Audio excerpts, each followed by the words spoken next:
এই ছবিটা আপনার কাছে কিভাবে এলো? সে কথা ছাড়ুন, এটা বলুন যে প্রথমবার দেখছেন আপনি এই ছবিটা? হ্যাঁ। হ্যাঁ, তো এটাকে নিয়ে কেউ ব্ল্যাকমেল করছিল আপনাদের দুজনকে?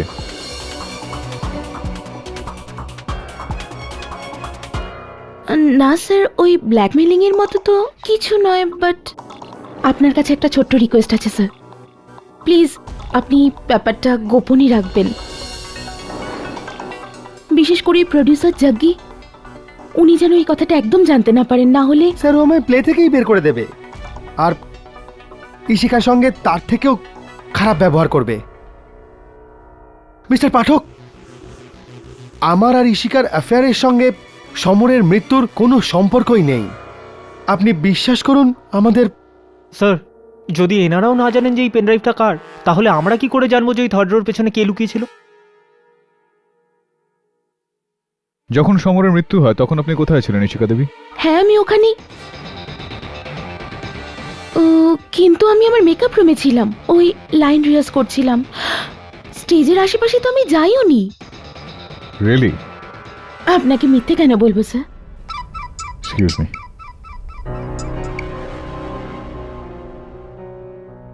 হ্যাঁ, ঠিক আছে, পৌঁছচ্ছি আমি। জানি না কি ভূত চেপেছিল রাজুর মাথায়, জোরে জোরে চেল্লাচ্ছিল আর আপনাকে ডাকছিল, বলছিল যে ও জানে কে লুকিয়ে আছে থিয়েটারে, থার্ড রোয়ের 5 নম্বর সিট, এমনই কিছু বলছিল। এটা রাজু বলছিল নাকি অন্য কেউ? ও হ্যাঁ, অমিতাভ বচ্চন। Amitabh Bachchan, thank you.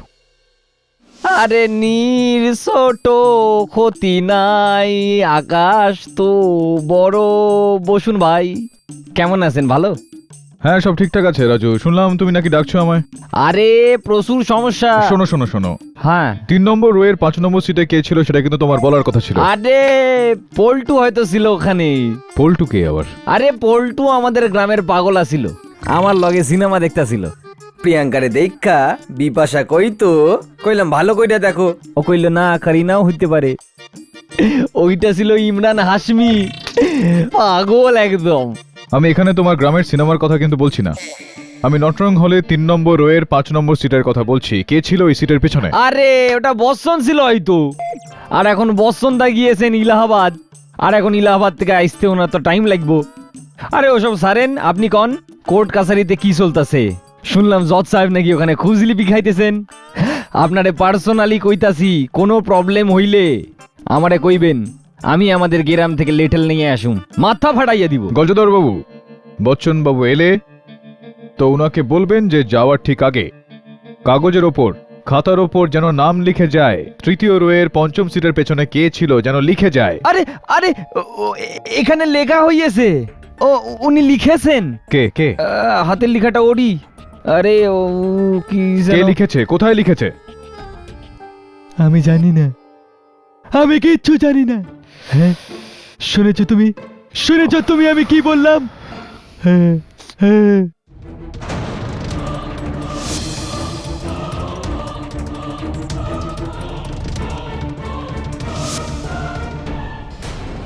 এইবার হবে মজা। না না না না না না না না, ওরা দুজন আর তোমরা 3 জন, ভীষণ অবিচার হচ্ছে। মাধব? হ্যাঁ হ্যাঁ, আমি জানি না, মাধব? আমি কিচ্ছু জানি না। ইওর অনার, এই মাধব সেই ব্যক্তি যে ওই দিন নটরং থিয়েটারে 3 নম্বর রোয়ের 5 নম্বর সিটের পেছনে লুকিয়েছিল।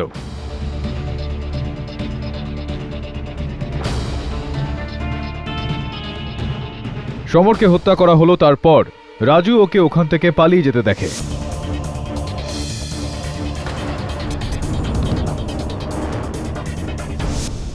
না, আমি ওখানে ছিলামই না। তাহলে কি করে দেখবে রাজু? বাহ, পাঠক সাহেব, এত কনফিডেন্টলি আপনি বলছেন, নিশ্চয়ই আপনার কাছে কোনো প্রমাণ আছে? আছে? নেই তো? নাকি এটাও রাজুর ওই মন গড়া বয়ান? হ্যাঁ রাজু, দেখেছিলে তুমি এনাকে ওখানে? মানে আমার মনে পড়ছে না, মানে আমার মনে নেই।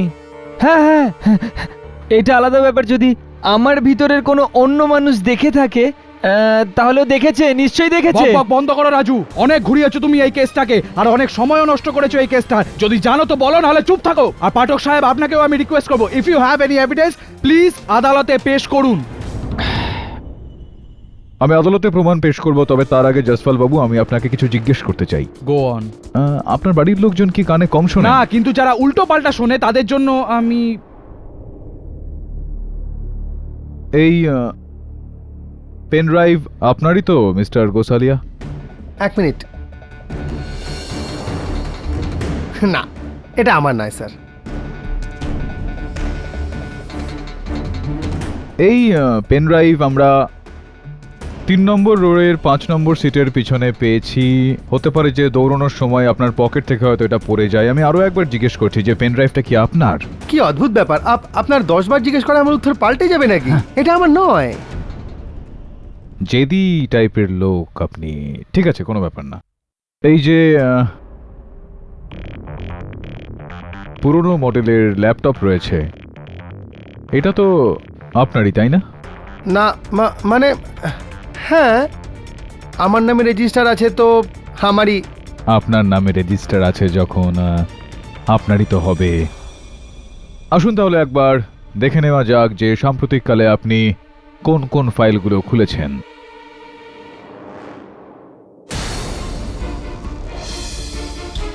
যে ড্রাইভ মানে ইউএসবি ড্রাইভ, কিন্তু আপনি কয়েকটা এই ছবিগুলো দেখেছিলেন সেই সুখকর ভঙ্গিমায় আরিফ বাবু আর ইশিকা দেবীর।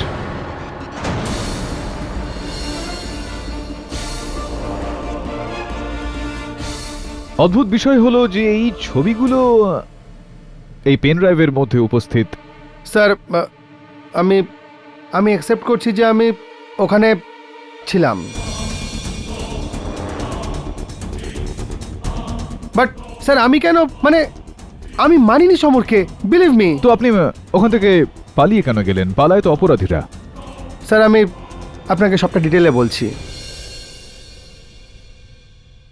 আমাদের প্লের হিরোইন ইশিকা আর ডিরেক্টর আরিফ শেখ, ওদের দুজনের মধ্যে গত কিছুদিন ধরে কিছু একটা চলছিল, আর আমি লুকিয়ে ওদের দুজনের কিছু ছবি তুলে নিয়েছিলাম। আমি ভেবেছিলাম পয়সার জন্য ওদের ব্ল্যাকমেল করব।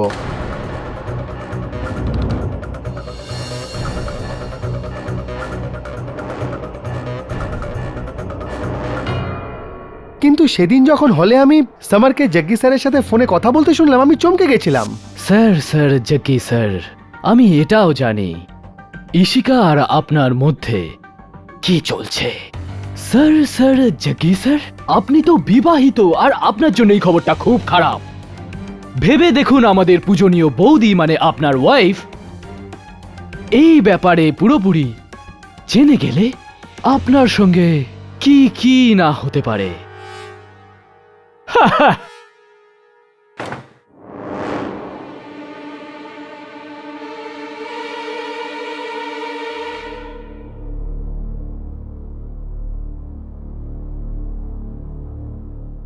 ব্যাস স্যার, আমি এই কথা শুনতে গিয়ে ওখানে ধরা না পড়ে যায় তাই ওইখানেই লুকিয়েছিলাম।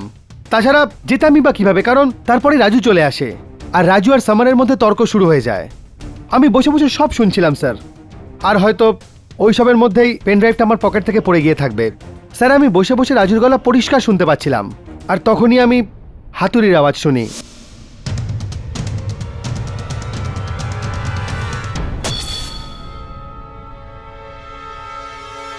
আর স্যার এইসব দেখে আমি এত ভয় পেয়ে যাই যে আমার কিচ্ছু মাথায় ছিল না। আমি সোজা ওখান থেকে পালাই, কিন্তু রাজু আমায় দেখে ফেলে। না না, আমি দেখিনি একদমই, আমি দেখিনি। হ্যাঁ, অমিতাভ দেখে থাকবে। अरे कमरे में बैठा तो बिजली का क्या काम है मेरे अंगने में, हाँ मेरे अंगने में तुम्हारा क्या काम है। होय কিন্তু স্যার আমায় বিশ্বাস করুন, আমি সামারকে মারিনি। আমি কেন সামারকে মারতে যাব? কেননা এখন সমর চলে যাওয়ার পর ওই নাটকের মুখ্য নায়ক আপনি হবেন, এটা আপনার পরিচালক আরিফ আমাকে বলেছেন। কি? এই কারণটাই যথেষ্ট নয় কি? স্যার আরে কিন্তু- আরে আরে ইটস ওকে, ভয় পাবেন না। অন্ধকারে ঢিল ছোড়া ওনার পুরনো অভ্যাস, যাতে প্রসিকিউশন আহত হয়ে যায়, উইক হয়ে যায়। আইল হ্যান্ডেল। পাঠক সাহেব, আগে মানে আপনি বলতে চাইছেন যে তৃতীয় রোতে যে এই মাধব লুকিয়ে বসেছিল, ও ওখান থেকে হাতুড়ি ছুড়লো আর সামার, আগে হ্যাঁ, সম্ভব এটা? আমার ধারণা অনুযায়ী সব দিক থেকেই এটা সম্ভবপর জয়সওয়াল বাবু। আপনি তো গলা ফাটিয়ে চিৎকার করে বলছিলেন যে ওই থিয়েটারে দুজনে ছিলেন। আমি এইমাত্র প্রমাণ করে দিলাম যে 3 জন ব্যক্তি ছিলেন। তো যতটা সন্দেহ রাজুর দিকে যায়, ততটা সন্দেহই এনার দিকে তো যায়।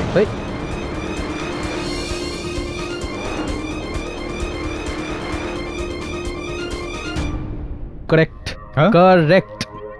একটা লুপোল আছে না, মানে তৃতীয় রো, সামার ওখানে স্টেজে সেন্টারে, ডিস্টেন্সটা একটু বেশি না? মানে এত দূর থেকে ছোড়াটা ওনার পক্ষে কি সম্ভব? রাজু আরো কাছে দাঁড়িয়েছিল না? তৃতীয় রো থেকে সমর খুব একটা দূরে দাঁড়িয়ে ছিল না, ইওর অনার। আমার মনে হয় পুরোপুরি ওর এই সুযোগ ছিল হাতুড়ি ছুঁড়ে মারার। এইটা তো এখন থিয়েটারে গিয়েই খোঁজ করতে হবে পাঠক সাহেব। Your honour, with your kind permission, your honour, আমি আবার ওই দৃশ্যটা রিপিট করছি। আমি এখানে দাঁড়িয়ে আছি যেখানে সামার দাঁড়িয়েছিল ইয়োর অনার, যখন ওর মাথায় হাতুড়ি দিয়ে আঘাত করা হয়। আর রাজু বাবু, আপনি আপনার জায়গাতেই দাঁড়িয়ে আছেন তো? এক সেকেন্ড, আমি ডায়লগ বলে বোঝাই, আমার পুরো মনে আছে। না, আমি যখন বলবো তখন কথা বলবেন, ঠিক আছে? আর আর আর মাধব, তুমি ওখানে তৃতীয় রো 5th সিট, ঠিক আছে তো পজিশন? আগে কারেক্ট। এখন তোমার হাতে যে হাতুড়িটা আছে ওটা আমার ওপরে, মানে আমি এখন জয়সওয়াল না, সামার, আমার এখানে ছোড়ো, মাথায় লাগতে হবে।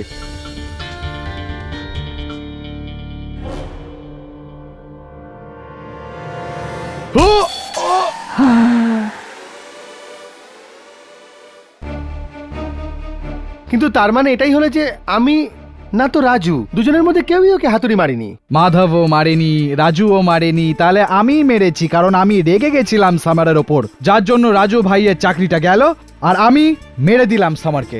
এগুলো আপনি নোট করছেন তো? সমস্ত কথাগুলো দরকার পড়তে পারে এগুলো আদালতে। আরে না, এগুলো শুনতে হবে না, এগুলো শুনতে হবে না। কেডি, তোমার কেন মনে হচ্ছে যে রাজু মারেনি? ইওর অনার, আমি স্পষ্ট করে বলছি। রাজু, একটু পেছন দিকে চলো। মাধব, আমার গলা শুনতে পারছো ক্লিয়ার তুমি? হ্যাঁ। এবার আমার গলা শুনতে পারছো? না, এখন আপনার আওয়াজ একটু কম আসছে।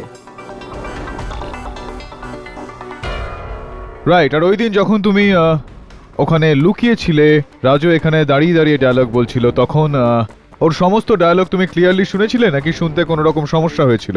রাজুর গলার স্বর একদম ঠিক শুনতে পাচ্ছিলাম, একদম ক্লিয়ার আর একদম লাউড। এটা কমন সেন্স পাঠক সাহেব। মাইক যদি সামনে থাকে আর মানুষ যদি কথা বলে তাহলে আওয়াজ তো আসবেই, এতে নতুন কি? এক্স্যাক্টলি মিস্টার জয়সওয়াল, ঠিক ওইভাবেই যখন আমি ওই দিকে মুখ করে কথা বলি তো ডায়লগ পরিষ্কার শোনা যায়, কিন্তু আমি এদিকে ঘুরলে তখন আমার কণ্ঠস্বর অস্পষ্ট হয়ে যায়।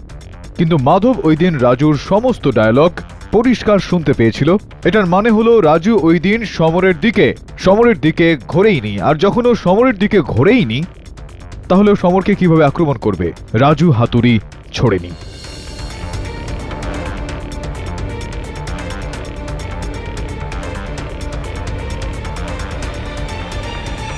না না না না না না, এটা লজিক না, এটা mister Jaiswal, KD has a point. বাহ বাবা, বাহ কেডি, বাহ, বেঁচে থাক বাবা, একদম আসল সুযোগে একেবারে ঘুরিয়ে মেরেছিস। বেঁচে থাকো, সুখে থাকো, দীর্ঘজীবী হও। এটা কি করে হতে পারে? অডিটোরিয়ামে শুধু 3 জন লোক ছিল, আর কেউ ছিলই না, তাহলে হাতুড়ি মারলো কে? চতুর্থ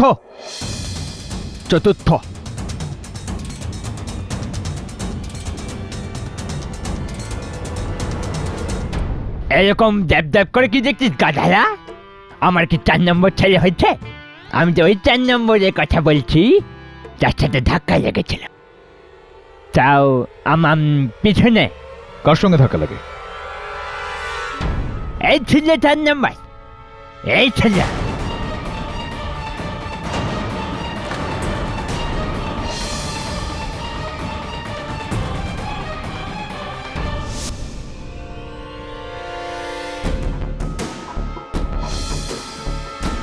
সরি সরি সরি দেখে চলে ফেরা করো মা, এই বুড়ো বয়সে কি আমাকে খাটে তুলবে? হ্যাঁ বলো দেখি। আচ্ছা মা, তুমি শ্যামারকে দেখেছো? শ্যামারকে? হ্যাঁ হ্যাঁ বলেন দেখি, বলেন দেখি। আজকালকার প্রজন্ম বড়দের সম্মান করতে জানে না। সব ছেলে মেয়ে আজকালকার ল্যাপটপ নিয়েই বসে থাকে, ক্যাটওয়াক করতে থাকে, পিৎজা বার্গার ফ্যামিলি। কিন্তু ওর হাতের মধ্যে ওটা কি কি ছিল হাতে? আমি স্যারও মিথ্যে বলছে। স্যার আমি ওই দিন আপনাকে কোর্টে বলেছিলাম না যে আমি ওখানে ছিলামই না। মিথ্যে বলছে উনি। মারব ঘুরে এই এক চর 32 পাটি বেরিয়ে আসবে। এই যে আমায় এত জোর ধাক্কা মারলো যে আমার হাড়গোড় এখনো কীর্তন করছে। আর ওখানে এর কাছে ওটাও ছিল জজ সাহেব, ওটাকে কি বলে যেন, ওটা মিস্ত্রিদের কাছে থাকে না, ওটা লম্বা বড়। কি ছিল ওর হাতে?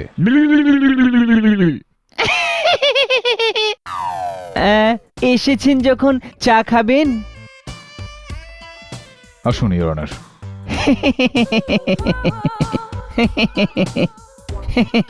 হাতি ঘোড়া নমস্কার।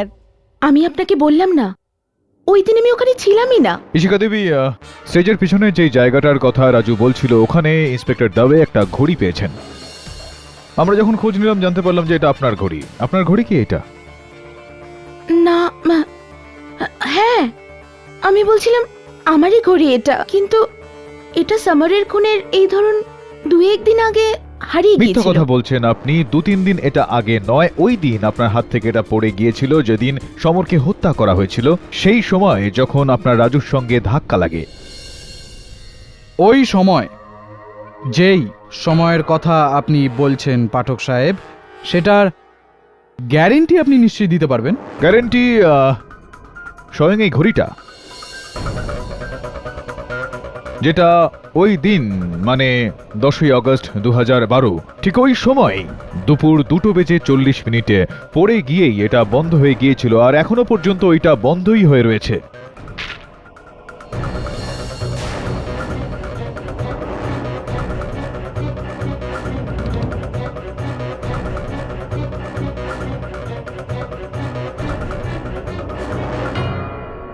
হ্যাঁ, তো কৃপা করে আপনি এটা বলুন ইশিকা দেবী যে মিথ্যা কেন বললেন যখন আপনি ওখানে ছিলেন? আপনি কেন বললেন যে আপনি ওখানে ছিলেন না? যাতে আপনি আমায় সন্দেহ না করেন। সন্দেহ তো আপনার ওপরেই হবে ইশিকা দেবী। এই ঘড়িটা আমার, কিন্তু আমি সামারকে মারিনি। আমি তো ওর সাথে সিন রিহার্স করতে যাচ্ছিলাম যখন আমি পর্দার পিছন থেকে সামারকে জগ্গি স্যারের সঙ্গে কথা বলতে শুনেছিলাম। বিরক্ত বিরক্ত তো আপনার স্ত্রী হবেন স্যার, স্যার জগ্গি স্যার, যখন ইশিকা আর আপনার ফটোগ্রাফস অ্যাকশন আর রিয়াকশনে ভরপুর ফটোগ্রাফস দেখবেন তখন।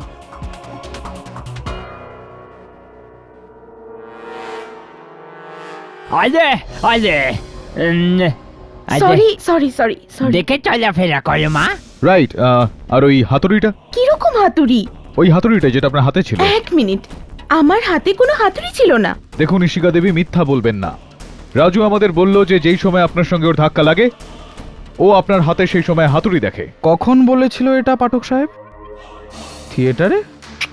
রাজু না, কাকা বলেছিল এই কথাটা, ভুলে গেলেন? কিন্তু কাকা কিন্তু বলে উনি তো বলতে বলতে থেমে গেছিলাম। কি what nonsense. Order order, silence in the court. দোলা বন্ধ করুন কাকা। তুমি মহিলা আর পুরুষে পার্থক্য বোঝো না? I am your sister.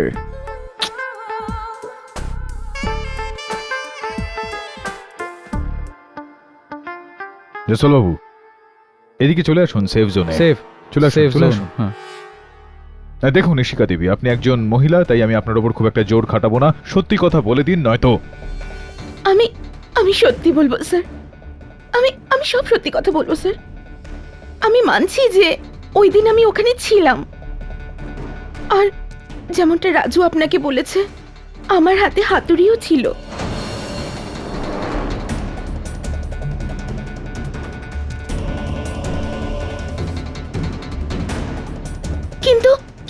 সেই হাতুড়িটা নয় যেটা দিয়ে সামারের খুন হয়েছিল। আরেকটা হাতুড়ি। আমি জানতাম আপনি আমায় বিশ্বাস করবেন না, এই জন্যই আমি এই কথাটা লুকোচ্ছিলাম। কিন্তু আসলে স্যার ব্যাপারটা এই যে ওই দিন আমার স্যান্ডেল থেকে পেরেক বেরিয়ে এসেছিল, যেটা ঠিক করার জন্য আমি মহিপালের টুলবক্স থেকে একটা হাতুড়ি নিয়েছিলাম। পেরেক ঠিক করার জন্য আমি ওকে ওই হাতুড়িটা ফেরত দিতে যাচ্ছিলাম যখন আমি সামারের কথা শুনি। কেন কেন কেন মিথ্যা বলছেন আপনি ঈশিকা দেবী? স্যার আপনি আমায় বিশ্বাস করুন, আমি মিথ্যে বলছি না, আমি সত্যি বলছি। আমি মানছি যে এখনো পর্যন্ত আদালতে যা যা বলেছি মিথ্যে বলেছি, কিন্তু এটা সত্যি, আমি কিচ্ছু করিনি। আমি সামারকে মারিনি। আমি ওকে কেন মারবো? আপনি নিজে ভাবুন, আমি অত দূর থেকে সামারকে কি করে হাতুড়ি মারতে পারতাম? ভাবুন পাঠক সাহেব, ভাবার মতন কথা। এত মিষ্টি একটা মেয়ে কি করে হাতুড়ি ছুড়বে, কি করে ওটা লাগবে? আর ওনার ওখানে উপস্থিতি, হাতুড়ি ওখানে পাওয়া, বুঝতে পারছি না, কিছু হজম হচ্ছে না, প্রবলেম সলভ হচ্ছে না তো। প্রবলেম সলভ হয়ে গেছে জজ সাহেব।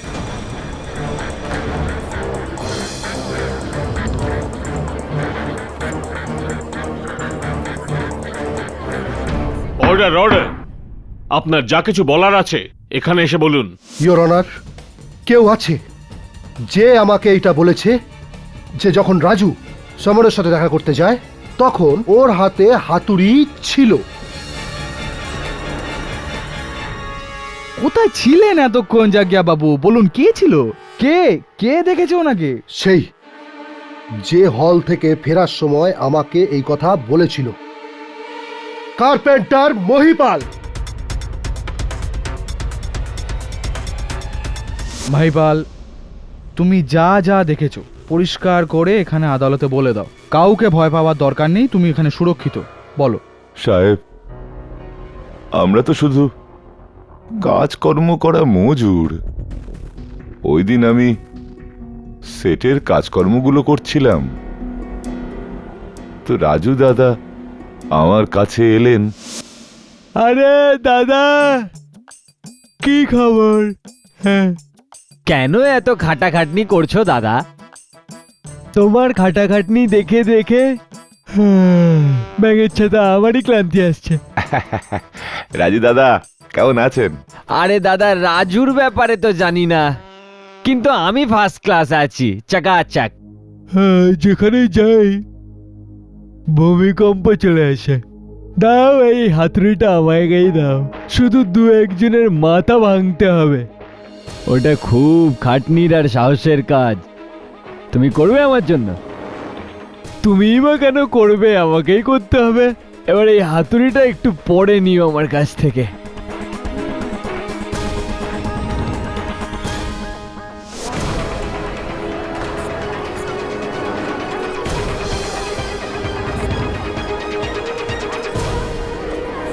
Silence, silence in the court please. Mahipal, তুমি শুরু থেকেই সব কিছু জানতে। এখানে আমি, বিশেষ করে পাঠক সাহেব, এত চিন্তিত ওই হাতুড়িটা নিয়ে, যে ওটা কোথা থেকে এসছে, কি করে এসছে, কে মেরেছে, কেন মেরেছে। যেই কেসটা আমি 10 মিনিটে সলভ করতে পারতাম, ওটার জন্য 2 দিন ধরে আমাকে লড়তে হলো, শুধুমাত্র তোমার জন্য। আগে কেন বলনি? বাবার জমিদারি। Mister Jaiswal please. আরে স্যার, টাইম ওয়েস্ট হচ্ছিল। মাফ করবেন সাহেব, কিন্তু আমি রাজু দাদার বিরুদ্ধে কিছু বলতে চাইছিলাম না। ওনার অনেক দান রয়েছে আমার উপর। যখন আমার ঘর ভেঙে গিয়েছিল, নতুন ঘরের জন্য উনি আমায় টাকা দিয়েছিলেন। আমাদের অন্নদাতা উনি, ওনার বিরুদ্ধে আমরা কি করে বলবো? তো এখন কেন বলছেন মহিপাল বাবু? এরকমটা তো নয় যে কারোর কথা মতো বলছেন।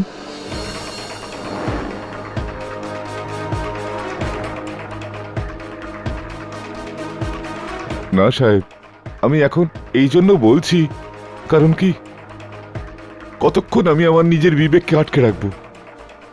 মানছি উনি অনেক উপকার করেছেন, আমাদের অন্নদাতা, আমাদের জীবনদাতা, কিন্তু তার জন্য আমি কারোর হত্যাকে কি করে লুকিয়ে রাখতে পারি?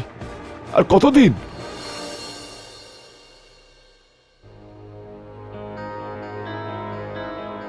রাজু, রাজু, বলুন।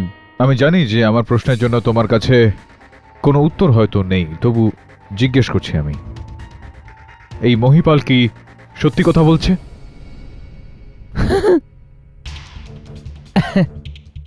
উকিল সাহেব, যদি যদি এটা সত্যি হতো যে আমি ওখানে থাকতাম, কিন্তু আমি ওখানে ছিলামই না। ওখানে তো ছিল নীরজ কুমার। এখন নীরজ কুমারই জানবে যে এ সত্যি বলছে না মিথ্যা বলছে।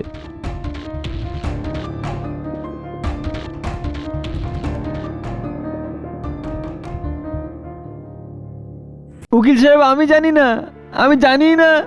অ্যাকচুয়ালি উকিল সাহেব, আমার লড়াই আমার সাথেই।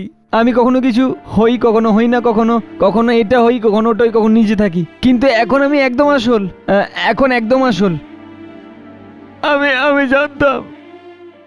আমি জানতাম যে এই অসুখটা একদিন আমার প্রাণ নেবেই। আমি চাইলেও কিছু করতে পারি না, আমি কিছু করতে পারি না। আমি ব্যাস হেসেই যাচ্ছি, ভেসেই যাচ্ছি, শাস্তি হবেই, আমার ফাঁসি হয়ে যাবে আমার। আমি বলতে পারছি না, করতে পারছি না। বেশ সুখেই কাটছিল তো জীবনটা আমার, রুজি রোজগার হচ্ছিল থিয়েটার করে। একদিন হঠাৎ এক ঝটকায় আমাকে নাটক থেকে বাদ দিয়ে দিল। আমি বেকার হয়ে গেলাম। এদিকে আমার চাকরি গেল, ওইদিকে আমার বউও চলে গেল। বউ অন্য একজনের সাথে চলে গেল। আমি বাচ্চাদের কি করে মানুষ করতাম? তখন আমি বাচ্চাদের নিয়ে আমার দিদির কাছে রেখে এলাম। তখন একলা হয়ে গেলাম, একদম একা হয়ে গেলাম, আমি একদম একলা।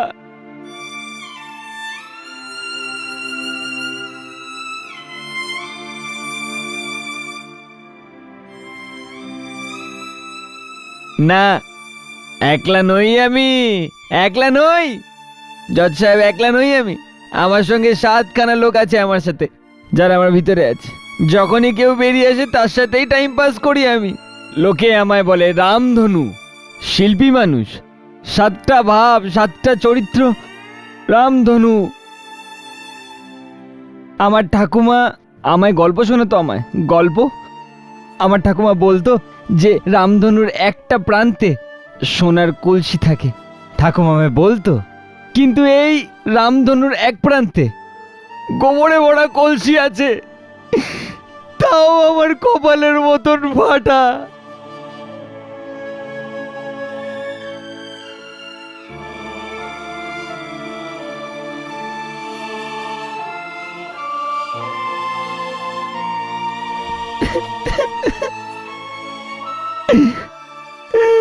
সাহেব, আমি মার্ডার করিনি, কোনো মার্ডার করিনি।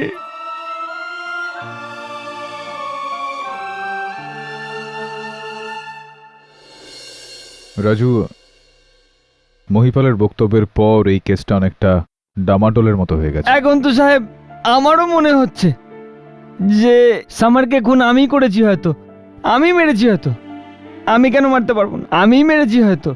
সাহেব, একে তো আমার এই অসুখ, তার উপরে আমার ফ্রাস্ট্রেশন আর অসুখ দুটোই পাশাপাশি চলছে আমার উপর। আমি মেরেছি হয়তো, আমি মেরেছি হয়তো।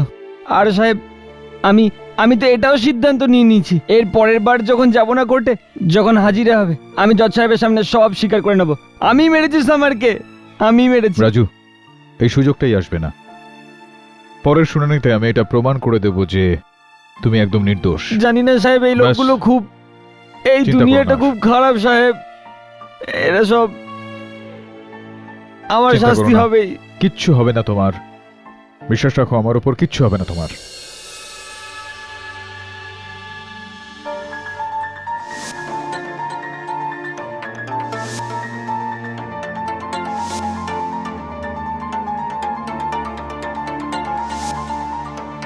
কাল এই কেসের শুনানি, আর এখনো আমাদের কাছে কোনো প্রমাণ নেই। যদি মানসিক সমস্যার দোহাই দিই, তাহলে হয়তো রাজুর কম শাস্তি হবে। কি বলি তুই? যদি আমি মানসিক সমস্যার দোহাই দিই তো রাজুর সাজাটা কম হয়ে যাবে। হ্যাঁ। এত মাস ধরে আমার সঙ্গে কাজ করে শুধুমাত্র এটাই শিখলি আমার ব্যাপারে? কেমন হয় যদি আমি এরকম একটা করি যাতে রাজু শাস্তি না হয়? চল। কোথায় স্যার? কথায় বলে যে গল্পটা বুঝতে না পারলে তো সেটাকে আবারও প্রথম থেকে পড়ে ফেলা উচিত। এখানে এই গল্পটা শুরু হয়েছিল সমরের মৃত্যুকে দিয়ে। মাথায় হাতুড়ির আঘাত লেগেছিল। রাজু যদি ওই হাতুড়িটা না ছুঁড়ে থাকে তো সেটা এলো কোথা থেকে? ডান দিক থেকেও মারেনি, বাঁ দিক থেকেও নয়, না সামনে থেকে না পিছন থেকে। রাইট, আর নিচ থেকেও নয়। তো তাহলে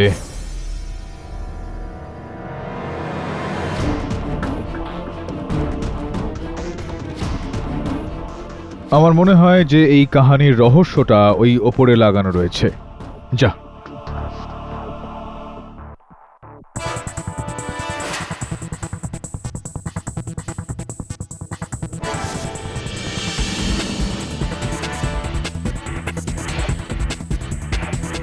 কিছু পেলি? স্যার, একটা পুরনো চটি। পুরনো চটি ওর উপরে? নিচে নিয়ে চলে আয়। হ্যাঁ স্যার। কি হলো? স্যার, একটা পেরেক আছে, তাও অর্ধেকটা ঠোকা।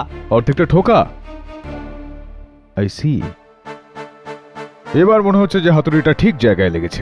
ইয়োর অনার, রাজু চৌরাসিয়ার বয়ানের পর আমিও একটু ইমোশনাল হয়ে গেছিলাম, কিন্তু আদালত ইমোশনসে না, ফিলিংসে না, বাস্তবে বিশ্বাস করে। এবং বাস্তব এটাই যেটা মহিপাল বলেছিল, যে রাজুই ওর থেকে হাতুড়িটা চেয়েছিল কারুর মাথায় ওটা দিয়ে মারার জন্য। কার মাথায় রাজু বাবু?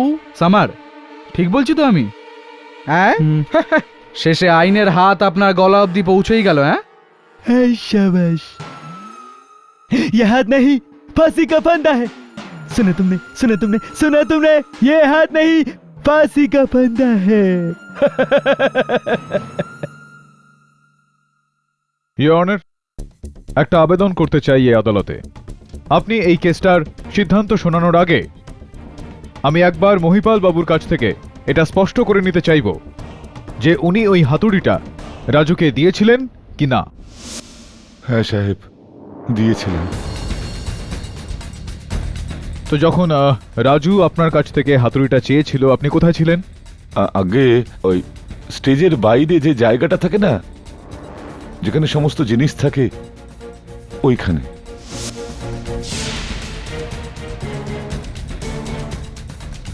জিনিস রাখার ঘরে? আগে। জিনিস রাখার ওই ঘর থেকে বেরিয়ে রাজু সোজা মঞ্চে গেল সমরের সঙ্গে দেখা করতে? আগে। 2.5-3 মিনিট লেগেছিল মঞ্চে পৌঁছতে ওর? আগে। তো এটা বলুন মহিপাল বাবু যে ওই 2.5-3 মিনিটের মধ্যে আপনি জিনিস রাখার ঘরের মেঝে থেকে থিয়েটারে লাগানো ওই সিলিং এর 40 ফিটের ওই উচ্চতায় আপনি 2.5-3 মিনিটে কি করে পৌঁছে গেলেন?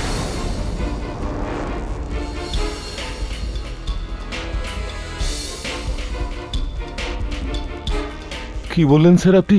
আমি সেটাই বললাম যেটা আপনি শুনলেন, যে 2.5-3 মিনিটের মধ্যে ওই জিনিস রাখার ঘরের মেঝে থেকে 40 ফুট উচ্চতায় লাগানো ওই সিলিং এ আপনি কি করে পৌঁছে গেলেন? ওখানেই তো ছিলেন না আপনি? কিছু কাজ করছিলেন? আমি ওখানে ছিলাম না, আমি তক্তার উপর ছিলাম না। তো আর কে ছিল মহিপাল? কারণ বাকি সমস্ত সদস্য তো যে যার জায়গায় ছিলেন, আপনি তখন কাজ করছিলেন ওই ওপরে। পাঠক সাহেব, এটা কি তক্তার ওপর আবার নতুন গল্প? বুঝতে পারছি না। আসুন না ময়দানে আসুন, বোঝাচ্ছি।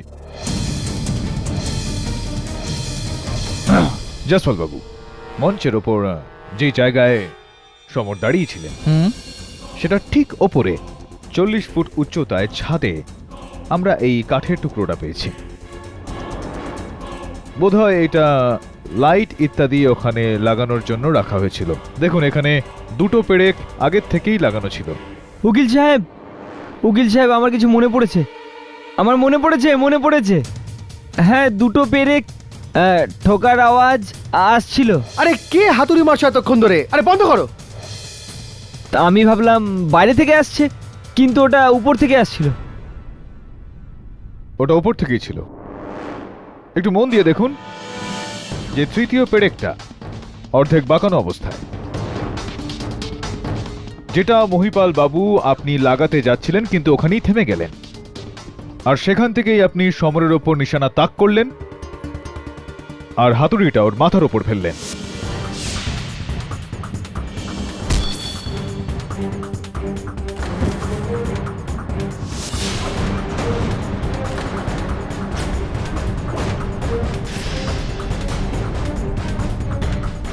না স্যার, এসব কিছুই আর হয়নি। যখন হাতুড়িটা ওর মাথায় লেগে মাটিতে পড়লো, যেটাকে রাজু মেঝে থেকে নিজে তুললো আর যেই কারণে আপনার হাতের ছাপটা ওটা থেকে মুছে গেল।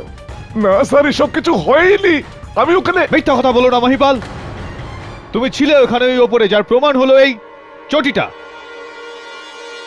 তোমারই না এটা?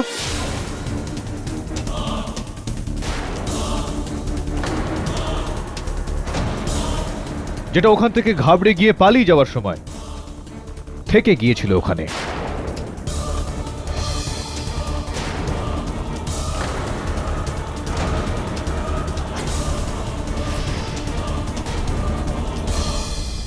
এবার বলুন, কার কথা মতো আপনি সমরকে মারলেন? জগ্গির, আরিফের, নাকি অন্য কারোর? কারোর কথায় নয় সাহেব।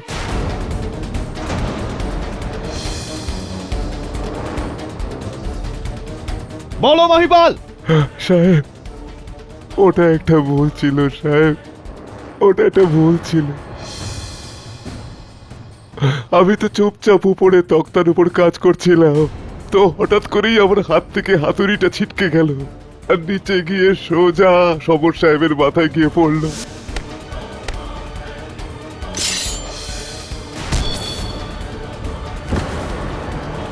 আর উনি ওখানেই মারা গেলেন।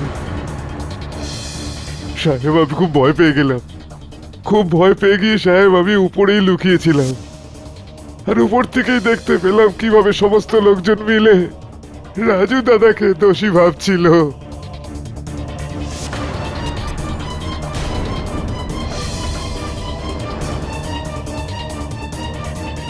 সাহেব, আমি ভাবলাম যদি আমি সবাইকে সত্যি কথাটা বলি তো আমার জেল হয়ে যাবে সাহেব।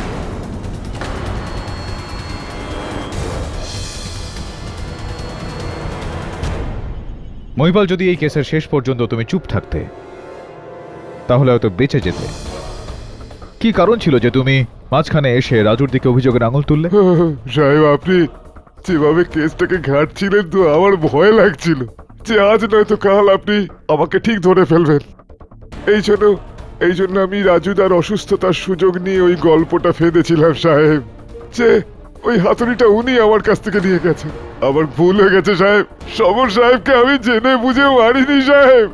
ওটা একটা দুর্ঘটনা ছিল যেটা যে কারোর হাত দিয়ে হতে পারতো সাহেব। ঠিক বলেছো তুমি মহিপাল, দুর্ঘটনা যে কারোর হাত থেকে হতে পারে, কিন্তু তুমি এটার অভিযোগে একজন নির্দোষকে ফাঁসিয়েছো। এটা কঠিন অপরাধ, আর এই অপরাধটা তুমি করেছো মহিপাল।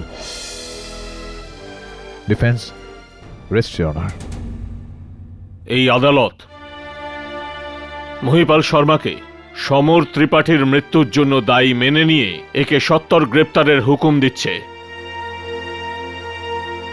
আর পুলিশকে এই আদেশ দিচ্ছে যে তারা খোঁজ করুক এই মৃত্যু এটা হত্যা নাকি অপঘাত।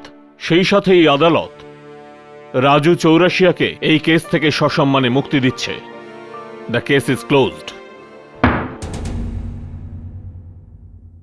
পাঠক সাহেব, আগে দেখুন, আপনি কিছু জিজ্ঞেস করুন, তার আগে আমি আপনাকে কিছু জিজ্ঞেস করতে চাই।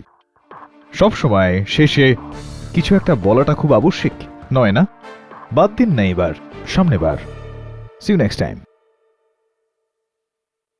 রাজু, রাজু।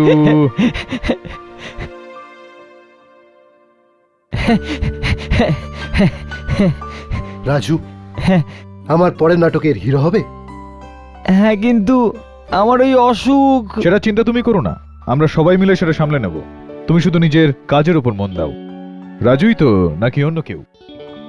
আমি রাজুই, আর একদম রাজু। কিন্তু এর আগে আমার ভেতরের কোনো চরিত্র আবার বাইরে চলে আসে। আমি একটা কথা পরিষ্কার করে বলি যে আমার ঠাকুমা একদম ঠিক বলতেন, রামধনুর একটা প্রান্তে সোনায় ভরা কলসি থাকে, আর সেই সোনায় ভরা কলসি আমি পেয়ে গেছি, আর সেটা হলেন আপনি। আমার ঠাকুমাও একটা কথা বলতেন যে সমস্ত মানুষের মধ্যেই একটা সোনার ঠিকানা রয়েছে, যেটা হলো তার সততা আর নিষ্ঠা। তোমার মধ্যে আছে।